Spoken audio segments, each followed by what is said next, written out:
Hey, welcome back to ZK Master Tech. Today we're going to be working on this 9570 RT here at a customer's place. We're also going to be trying out these new Bluetooth microphones that I've got for my iPhone.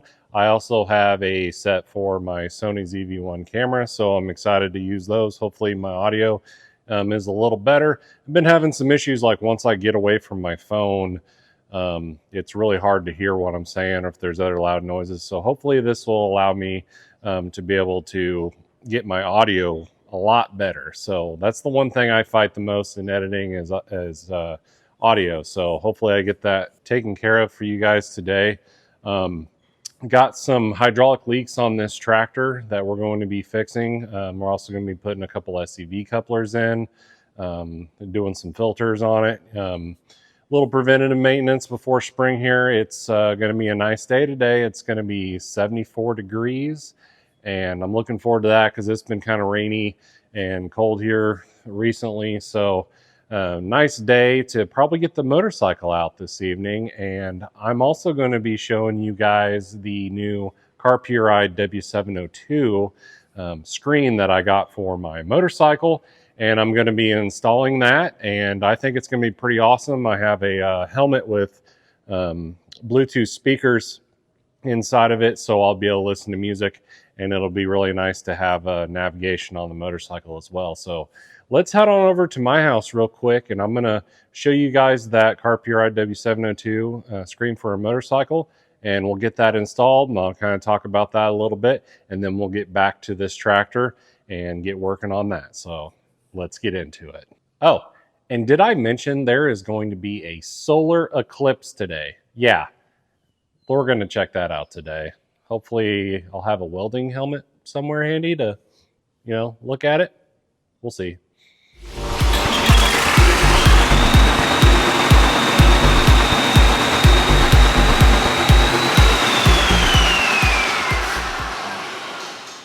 All right, we're here in the home garage. Got the John Deere 955 in here and a 2015 Triumph Thunderbird 1700 that we're going to be using the Puri W702. My friends at Puri sent me this screen, and I'm really excited to get this installed on the bike. So let's check it out. Here is the Puri W702 7-inch touchscreen for a motorcycle. So we are going to be installing this on my 2015 Triumph Thunderbird. It's currently got the battery charger on it right now because it's dead and it won't start. I don't know what's going on with my battery.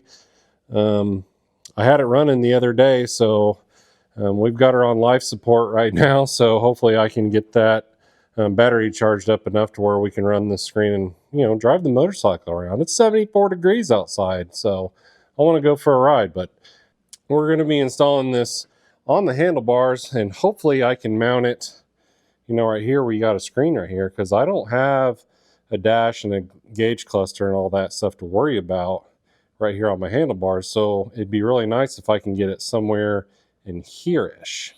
So we've got our screen here, and it's got a ball mount on the back there, kind of like a ram mount style. And then you got your power cord, which is detachable, which I like. You could detach the cable and pull the screen off your bike if you wanted to. Here is the mount here that mounts onto the handlebars. So hopefully I can get that situated to get that screen exactly where I want, because it's a pretty big screen. It's 7 inches. So I like that. It's also IP67 waterproof as well. So you don't have to worry about getting caught in the rain on your motorcycle and damaging your screen. So it can handle any weather you throw at it. Let's try to get this installed on the bike. And voila, right where I wanted it. That's pretty awesome. That is really nice. So I got the screen on. So that's how I mounted it to the handlebar down here. I don't have these super tight just now, and just in case I wanted to adjust it a little more, but then you just pop the ball into the mount, tighten your little wing nut down. I ran the wiring down where the cables go, and I used a little baling wire to fish it down through here, fished it through this, under the fuel tank, tucked it up under there, and then popped it out to the battery. And I've got it hooked up to the battery right now. So after you find the car Puride in your Bluetooth settings and you select it, your phone will then ask you if you would like to use CarPlay, and you say use CarPlay, and then it will wirelessly connect your phone to the car Puride screen and allow you to have CarPlay.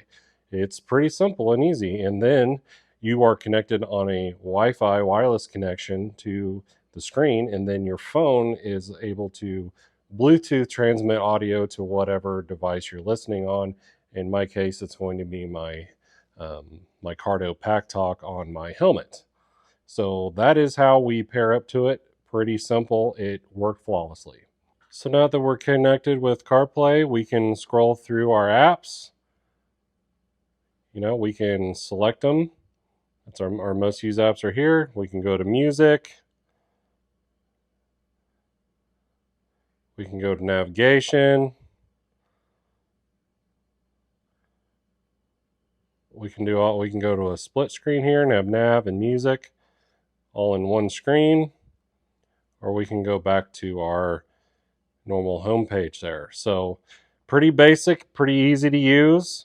You go to car home to go back to the main screen where you have all your settings that you can go into, whether you want to run Android Auto or iPlay. It supports up to a 64 gigabyte SD card, which there is a slot back here by the power button for that. And so you got volume controls, you got EQ. You can adjust the display brightness right there. You can change the background right here. And you can also turn the display off and turn it back on with a touch. Back to CarPlay. Pretty awesome. And now all I got to do is hit the road and give her a test. Let's see if this thing can hang on at 100 miles an hour, right? All right. Well, I would go for a cruise, but it's pouring rain now. So if you guys want to buy one of these, you can use the link in the description below to get you there to Car Puride. And then if you use the discount code ZKMT, you will get $50 off. Go to carpuride.com and get you one. Now let's get back to the action.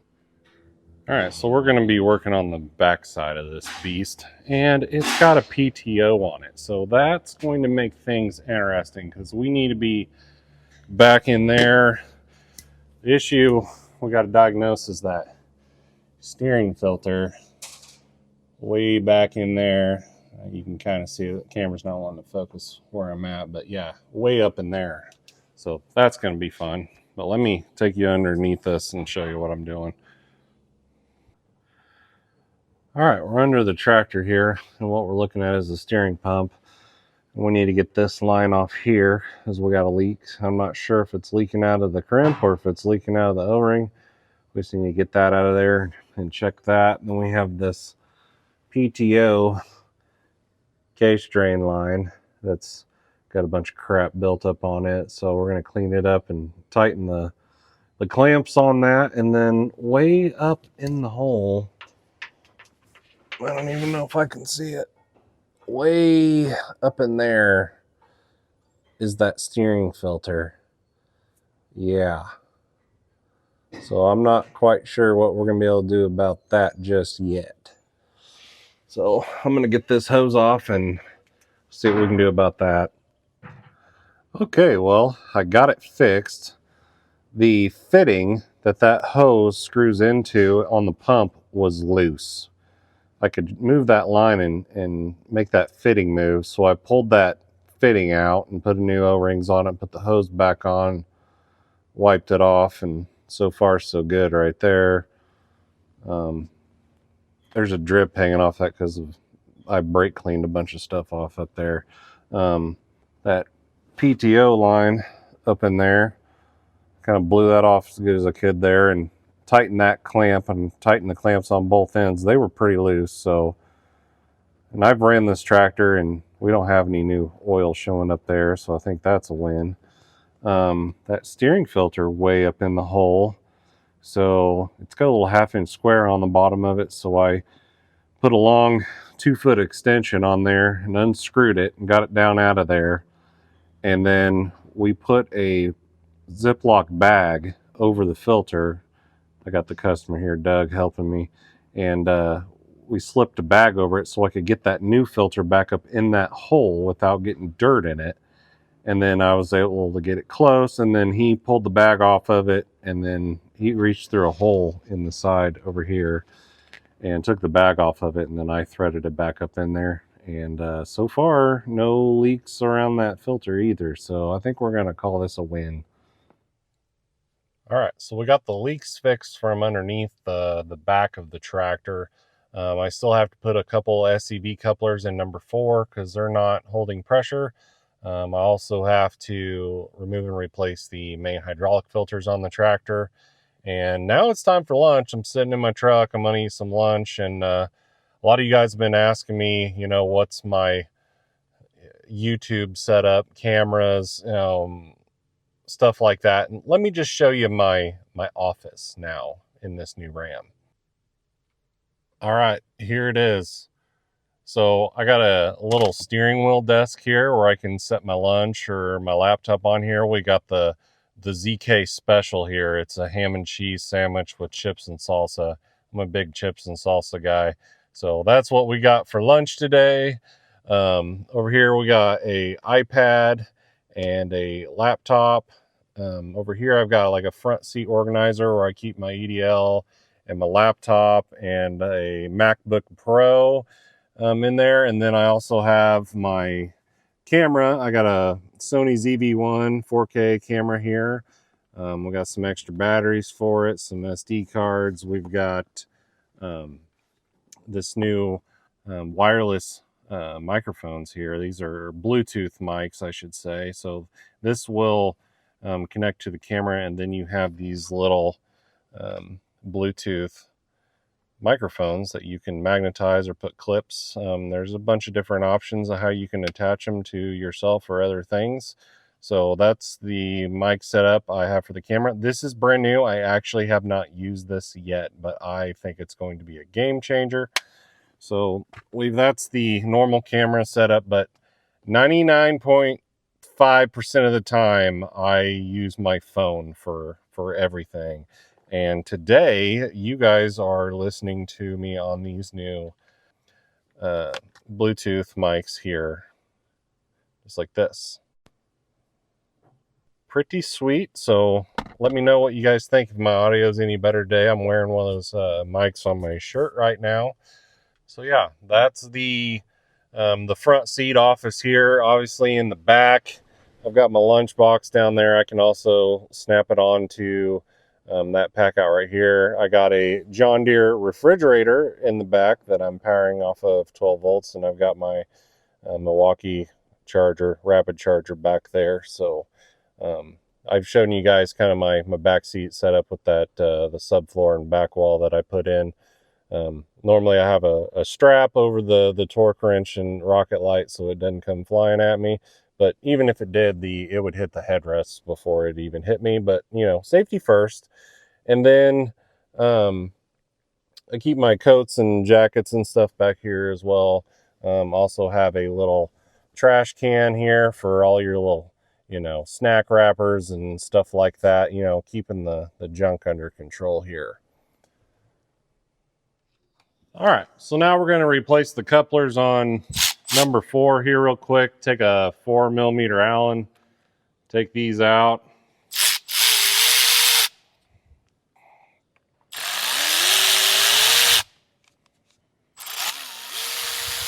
Boy, none of those are tight.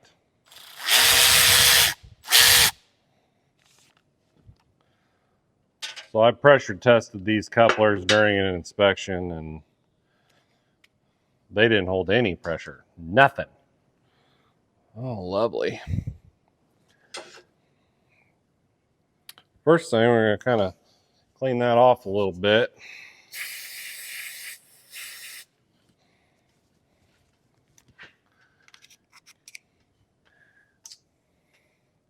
Can we get 20% of the dirt off of there first? So I'm just going to take my hose pick and a pocket stick.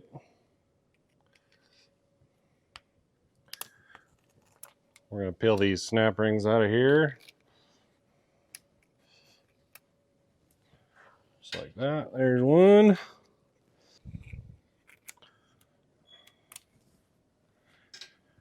There's two. Pop them out.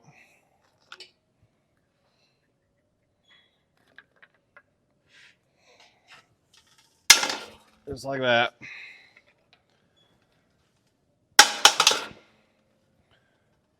One, two. Now clean out the dirt out of the drains.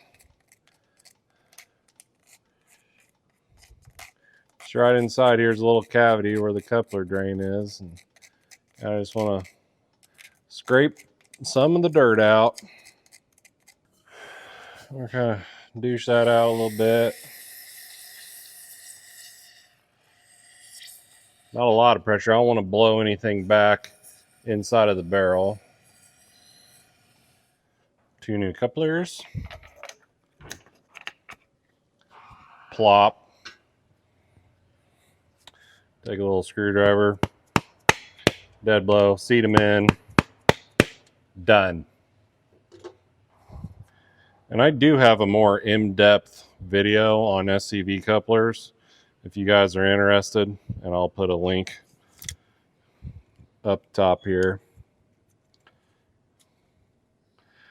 And then you got to hold your tongue just right. Get these snap rings put back in. Get it started and just work it around.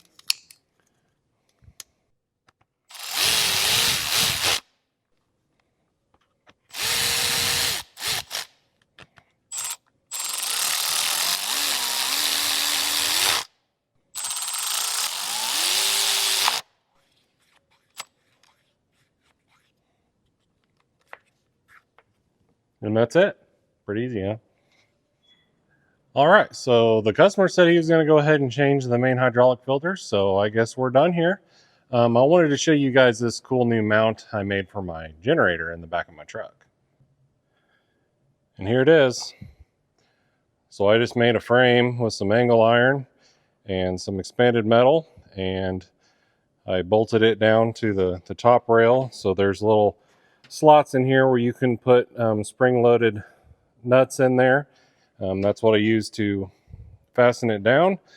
Got my cord reel here, and I got it bungee tied right there. So worked out pretty good. I actually took the metal over to Josh's house, and me and Josh fabbed this up real quick, and then I took it home and threw a couple coats of primer and painted it. And yeah, I just installed it today and got the generator strapped down, and so far it's pretty solid. I'm probably going to be putting a cover, like a slip-on cover, over the generator just to kind of keep the weather off of it. But for now, I'm just going to roll like this. I can't find a cover that fits this exact model. If you guys know of a cover that will fit this generator perfectly, comment below. Let me know what will fit perfectly on that thing, because so far I'm kind of striking out something that'll fit that exactly. And I know you guys have been asking me, where Josh is, and unfortunately Josh changed jobs. He went to go work for a foundry, a company where he used to work, and his dad's working there, and he wanted to go work with his dad, and it was going to be better for him and his family. So we wish him all the best of luck. I'd like for you guys to comment below, comment what your favorite Josh moment was on this channel. I know Josh added a lot of comedy to this channel. He is a lot of fun to work with. He was just absolutely hilarious. He had me just rolling laughing all the time. So if you guys could show him some love, I'd really appreciate it. Maybe we might get him on the channel one of these days. We might go over his house and do some stuff. Maybe, we're still best buds. We'll always be, we'll always be the A-team. So I just wanted you guys to know where Josh was, so you weren't wondering. So he's not too far away. He's still close, so I'll still be able to see him and go spend time with him. But show him some love, would you? All right, well, that tractor's done. I'm back on the road.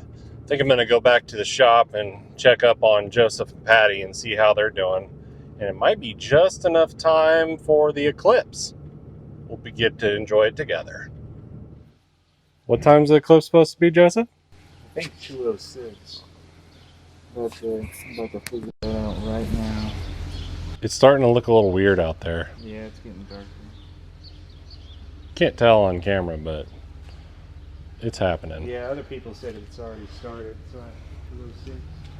It looked like. You can't really tell. It's so bright. Yeah, can't even really see it. We need a welding helmet.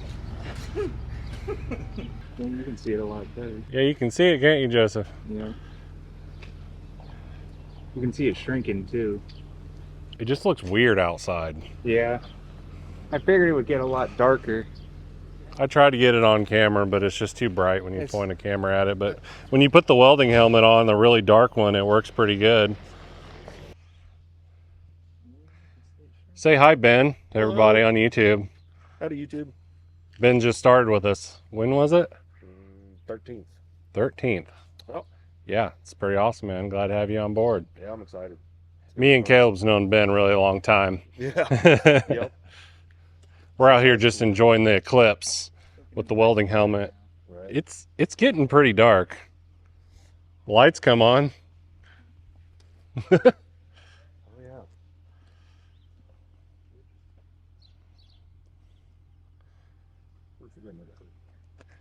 Too bad we weren't further south. Yeah, you had to go clean past Effingham to get, I think, maximum. Totality, 100% totality. Yeah, I think we were at like 98 or 99. Yeah. It's pretty cool. You can see it perfectly with that welding helmet. Mm-hmm. Well, I guess that's it. It was like 2 minutes and it got fairly dark. It was like, what, it was like 7:30, 8 o'clock in the evening or so, I would compare it to here. Good summer evening. Yeah, but I mean, if we were just an hour south, it would have been total darkness. Mm-hmm. We just got like a little glimmer of it, but we did get to see it on the welding helmet, so that was pretty cool. That's good. All right, well, where are you at with this thing, Joseph? We got the cover back on. We got the cam tightened down. We got the idler gear tightened down. Nice. And now we got air intake and the rest, and then essentially the wiring harness, fuel filters. And I think that's it for this side. And the air compressor too. Right That's what on. we're on to right now until we get the bridge and the push tube. Awesome. So we had to get a new bridge, valve bridge and push tube. Move that for a second. Where's it at? There we go. We had to get a new bridge, push tube, and adjusting screw for number 5, because once we set all the valves, this one, the adjustment screw was down flush, and there's supposed to be, a couple threads showing up compared to the rest of them. So we took one off. Well, it was actually on this one, right? Because we took the stuff off of here. Yep. And then put it on here, and it fixed it. We had the 2 threads shown, so we knew it was something here that was messed up, and it wasn't in the valves. So now we're waiting on a new valve bridge, push tube, and adjusting screw. So once we get that in there, then the valves and everything will be done.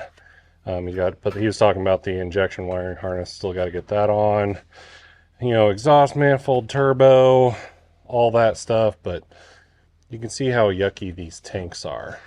And you've already power washed this, haven't you? Yep, that one's been clean. Yeah, so I'm just trying to clean as much of it out so we can flush and get everything flush before we start putting any new tanks or hoses on this thing, because it was really nasty. It was rough. It was probably the worst one that I've seen. So the wall's done some changes. Joseph's got a new Husky box, a used one to put his stuff in, and a U.S. General cart, so he's coming up in the world. Got some more tool storage. Down here where Josh's box used to be, we got a new guy that started. His name's Paul. He got his box right there, so got 4 guys on this wall now, but I mostly spend all my time out in the field, so we're not too cramped over here, but Joseph's going to be slaving away on the 9520 here, and I'm going to start my inspection. I'm about halfway done with this big X9 1100, so I'll let you guys know what I find. All right, well, I inspected the combine the rest of the day. Today is another day, and this morning I drove about an hour. We're on a PIP world tour today. We're going to be doing some PIPs. This one is an 8335 RT that we're doing a track accumulator bracket PIP on. So PIP stands for Product Improvement Program. So Deere is basically paying us to come improve the accumulator brackets, and let me show you what I got going on here. All right, so here is the original accumulator bracket. The accumulator sits right here, and then it clamps down with this U-bolt. They were having trouble with them breaking off right here, so we put a larger cast piece on there and a bigger strap on both sides, and that's all it consists of. So I got this one all done. We got 2 more stops today, quite a few miles we need to cover, but we're going to be doing seat pips on newer 8R tractors that have the ultimate seat. And whenever I get there, I'll show you what I'm talking about. We're going to be replacing the lower seat cushions on 2 tractors. So let's get the PIP World Tour started.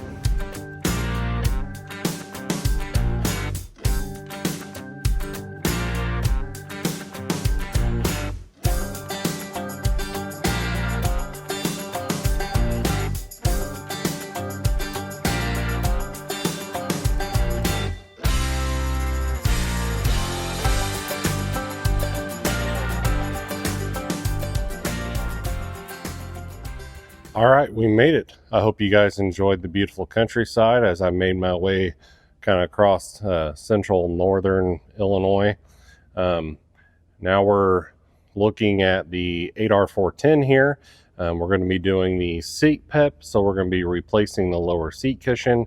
I had posted a video. I had some content in there about the seat pressure sensors that senses operator presence. We were having trouble with these when they first came out, and I was adding foam in there to put a little bit more pressure on the sensors because the operator would be running auto track, and if he moved in the seat just so, it would kick the auto track out and say he wasn't in the seat, and we're having a lot of troubles with that. So the sensors were wired. There's 3 pressure sensors, and they're wired in series. They were wired in series. And so all 3 had to have a pressure reading. Now with these new seat cushions, the sensors are wired in parallel, so we only need to see one of those sensors to know that there is an operator present in the seat. So it works a lot better, and I'll show you what we got to do to get that seat cushion out. It's a heavy cushion, let me tell you. It's got massaging, it's heated, and it's ventilated. So a lot going on in this little seat cushion. All right, first things first, we got to get tooled up. So we're going to need 1/4 inch high speed, of course. Going to need some torque sockets. See, we need a 25. And we're going to need a 45. What do I do with my little... Okay. Going to need a little adapter for the 45. Got those. Oh, going to need a trim stick. And I got these new screwdriver / pry bars. They're strikeable.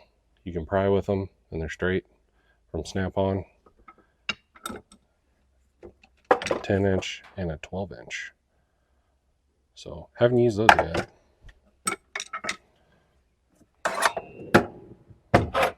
Okay, well, I think that's all we need for now. I'll get us started anyway. All right. First thing I like to do is move the seat all the way forward.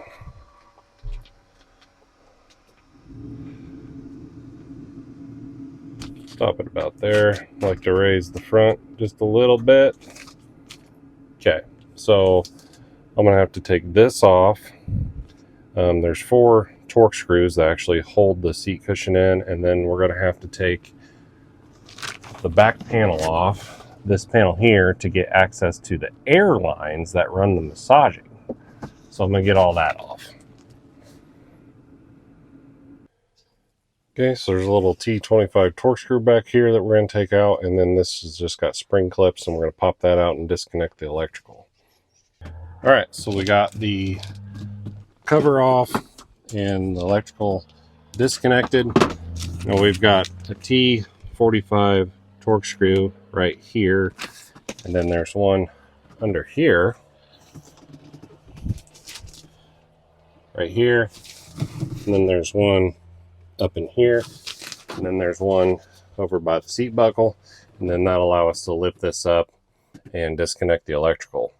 I got the screws out for the seat cushion, so it's loose right now, but in the back here we've got some air lines that we got to disconnect here and here, and then there's 2 more here and here, and then those are going to pull through some holes in the bottom of the seat. But we got to lift this up and disconnect all that electrical. Once you get the air lines taken care of, and then you've got some clips back here down at the bottom that holds the seat cover tightly down, so we got to undo those clips so we can pull the cushion through. And boom, that's it. Seat cushion. Now we can take this one out and get on the tailgate. Alright, well here's the old seat cushion, here's the new seat cushion. There isn't a whole lot of difference appearance-wise between the two, other than this old one had a little extension for your for the back of your legs, that this would reach out to give you a little bit more support under your knees, but that was another part of the issue why we weren't putting enough pressure on those. If you lifted your knees up higher, then there's 2 sensors underneath your kind of your thighs, and there's one in your tailbone. It was taking the pressure off of these 2, so they did away with that on there. So this seat cushion no longer has the plug-in for that there, but that is the only physical difference that I can see, other than the sensors are wired differently. So we're gonna go ahead and get that seat cushion in. Okay, so when you lift up the armrest, you've got that front seat option to lift the leg portion, and we lost that feature, so we're going to be putting in a blank plug in there, and then we'll wipe the seat down, you know, with some all-purpose cleaner, make it all look nice and pretty and clean, like, you know, we know what we're doing and professional. So we'll get that swapped out. I got there's little Phillips screws here. We just pull this out, pop that switch out, put a blank in, and then it's done. All right, the seat is done. Now all I've got to do is test it. I don't know what it is about working on seats that turns the fountain on your head, but I sweat like crazy when I'm working on a seat. It doesn't matter what temperature it is outside. It's only like 66 degrees, and yeah, I just sweat when I'm working on a seat. I don't know why. So now we're going to turn on the ventilation. Oh, yep, there it is. Turn on the massaging. Got little switches here. Oh yeah. Massage. That's real nice. That's real nice, Clark. Okay. Everything seems to be working on the seat.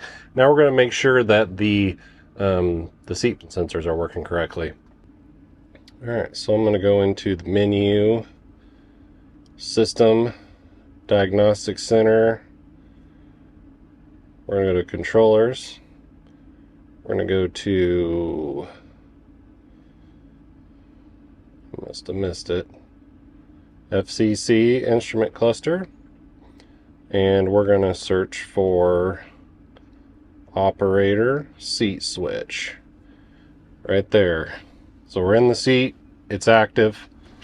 We're gonna get out of the seat, inactive, active. So we should be able to move around and it stay active.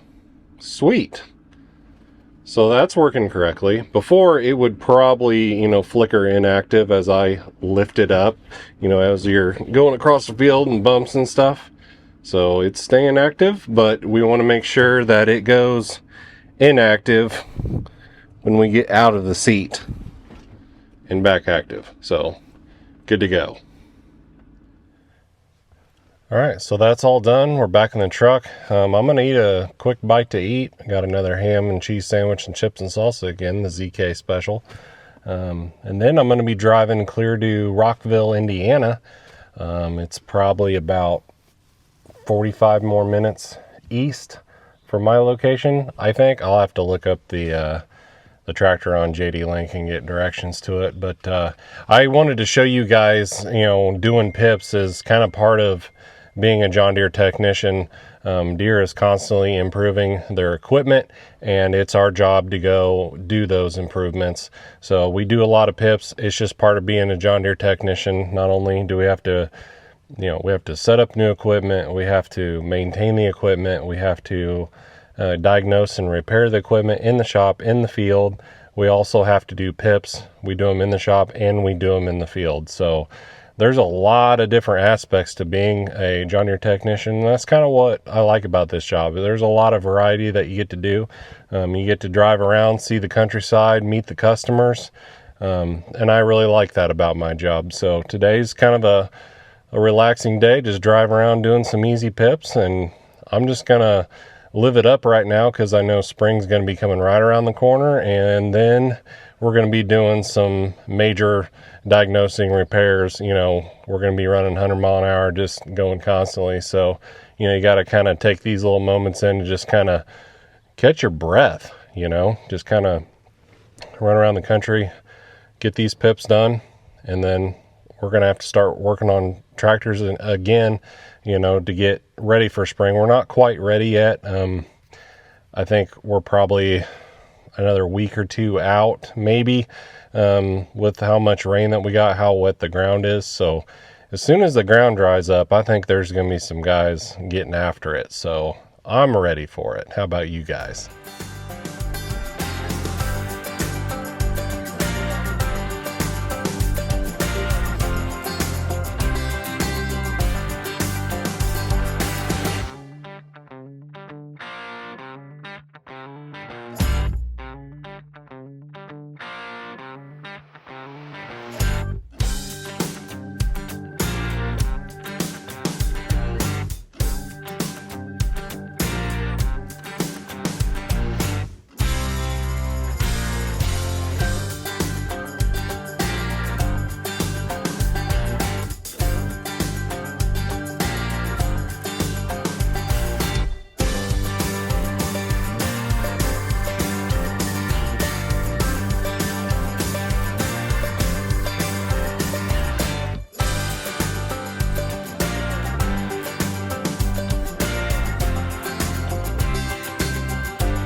I made it here. Round 2. Let's get it.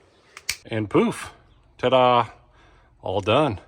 Now I gotta drive all the way back. Great. I ended up somewhere, I would say northeast of Rockville, probably 15 miles or so. So it's a long way back west to Atwood, but it's a pretty drive though. All right, and I made it back to the shop. Man, that was a journey. It was actually an hour and a half back to Atwood at the shop from where I was. Quite a little journey there. So today we went to 2 different states, Illinois, Indiana, made 3 stops. And now we're back at the shop here. I'm gonna help Joseph work on this 9520. On this video, we covered a lot of stuff. We worked on a motorcycle, tractors, looked at a combine, did some pips, you know, traveled 2 different states, seen a solar eclipse. I mean, what an eventful video. So check out this picture that my buddy Noah Spence sent me from Marshall, Illinois. He traveled down to Marshall, Illinois and took a picture of the solar eclipse with his special camera and lens. And check how this came out. Look how awesome that picture is. You can see the little solar flares around the moon there. Isn't that cool? So thanks, Noah, for sending me that picture so everybody could see what it really looked like down south. So Marshall's about, I'd say about an hour southeast of Atwood right here. So they had 100% totality down there. That would have been cool to see. It was pretty disappointing here where I was at, but it looked pretty cool through the welding helmet there. But anyway, maybe in another, 20 years I'll get to see another one maybe. So anyway, that's going to do it for this video. I appreciate you guys watching. Make sure you subscribe and hit the like button, comment below, let me know how I'm doing. And until next time, keep that gridiron moving.